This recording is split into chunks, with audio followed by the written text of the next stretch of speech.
The night of my wife's company party, I went along simply to be by her side. Sarah had been excited for weeks, calling it an important networking chance with executives and colleagues from her marketing firm.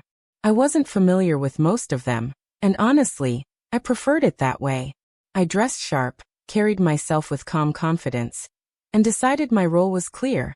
Let Sarah take the spotlight while I supported her quietly in the background. As soon as we stepped inside, the sound of music mixed with laughter and chatter filled the space. Sarah introduced me to a handful of people.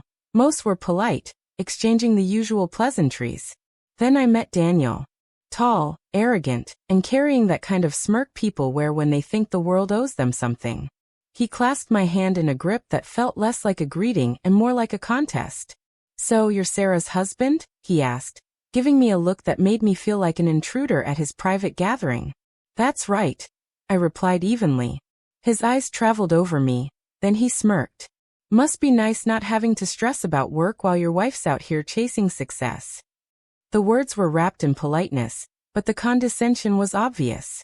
I felt Sarah stiffen beside me. I offered a small smile and let the jab slide. I'd met men like him before. But Daniel didn't stop there. Over the next half hour, he tossed out little comments, sarcastic jokes about how I must have married up, remarks that Sarah deserved someone more ambitious, and digs about how I probably couldn't grasp what it meant to compete in a demanding industry. People nearby gave strained laughs, clearly uncomfortable, but unwilling to step in. Sarah tried steering the talk elsewhere. Yet Daniel kept circling back to me, as though trying to provoke a reaction. Eventually he pushed too far. Holding his drink, he leaned in and said, "You know, in circles like this, it's survival of the fittest. Not everyone can keep up. Some just fade into the background." His voice carried challenge, and I caught the quick look he shot Sarah, like he was daring her to pick sides. I placed my glass on the table with deliberate calm and met his stare. "You're right, Daniel," I said evenly. "Not everyone can handle competition.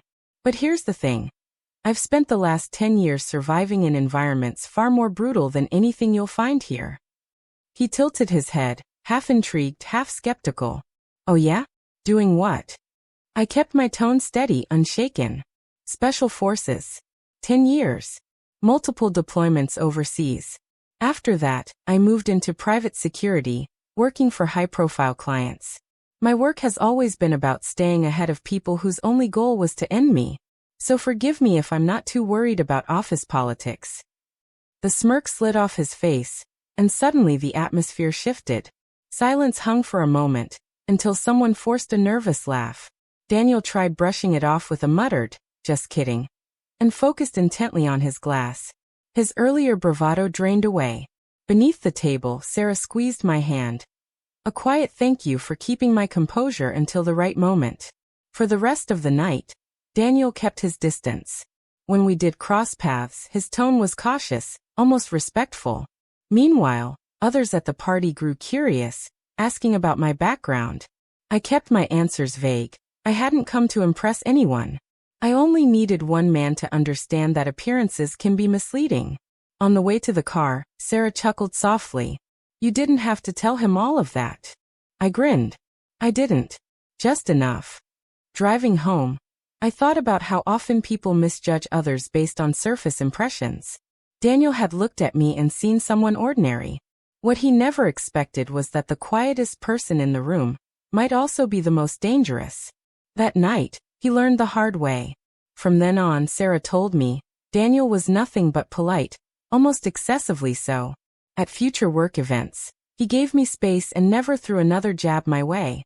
I bore no grudge. But I doubt he ever forgot the moment he realized he had no idea who I really was.